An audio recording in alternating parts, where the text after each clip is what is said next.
Coach, a 10-0 run there late in the fourth quarter by that second unit. What can you say about their performance for you guys tonight? Well, it's 3 games in a row now. It's kind of the same script. Starting lineup is not really playing the way they need to play, and we rely on our bench unit of Monte, Malik, Juancho, Torrey with Trey and Mason, and those guys, all 3 games have played terrific basketball. So give them a lot of credit. This is the second game in a row where those guys came in and saved the game and got the win for us. So a lot of respect for those guys. You talk about having the same mentality regardless of the opponent. What's your message to the starters after tonight's game? The same as it was going into the game. We need to start playing. Our starting group collectively is not performing at the level they need to. And that's not to say making every shot or not making mistakes, but the regular season starts in 12 days. And I don't know what we're waiting for. We only have 2 more preseason games, so we just need a greater sense of urgency. And obviously we'll get back to practice prior to our next game in LA against the Clippers. But we need those guys to step up and play better. And that's just the bottom line. Monte Morris had a stellar point guard performance tonight. Is that what we can expect from him for you guys? Yeah, I hope so. Monte continues to impress.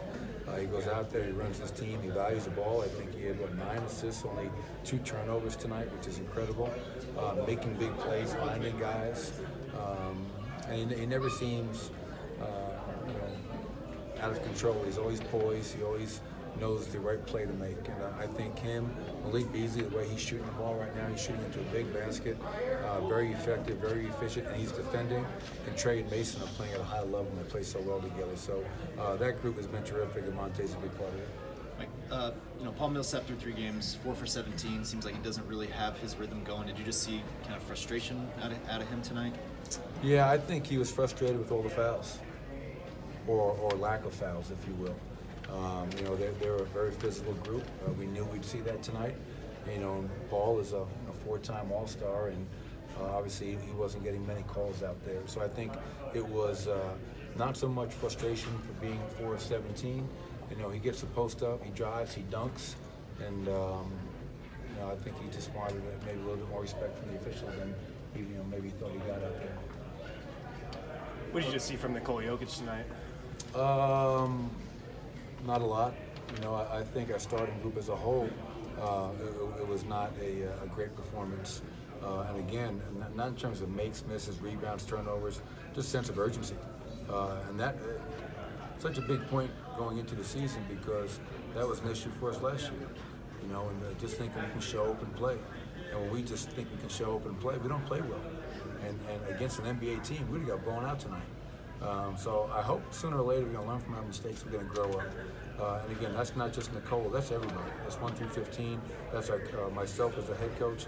We have to be better. We have to have a greater sense of urgency and play to a much higher standard every single night. I'll ask you about your opponents from an Australian perspective. You're 20 points up, they got back to 1. What impressed you about them tonight? Obviously, Bryce Cotton had a hell of a game. Knowing Bryce from Providence College. Got some experience in the NBA, but he was terrific tonight. He was the guy that led them in scoring with 33 points. But we knew this wouldn't be an easy game. Obviously, after the game in Utah, those guys have pride. They're tough, they're physical, and they compete. And they did that tonight for 48 minutes. So I have a lot of respect for them and the job they're doing. Australians constantly get asked the question, is Bryce good enough to come back here? What's your opinion based on the limited amount you saw? Yeah, I mean, it's he's played in the NBA before. And I think he's shown that he is good enough to be on an NBA roster. Obviously, right now, he feels he has a good situation over there playing for Perth. And, if he's happy, good for him. And if he wants to come back, I'm sure there are teams that'd be interested in having him back. Talking to the guys in the locker room, does this feel like it can be a wake-up game for these guys to kind of get them back going with the starting unit? You can ask those guys that. I was woken up April 11th. 3rd game in a row, Malik has shot the ball pretty well. Just how comfortable does it look out there to you?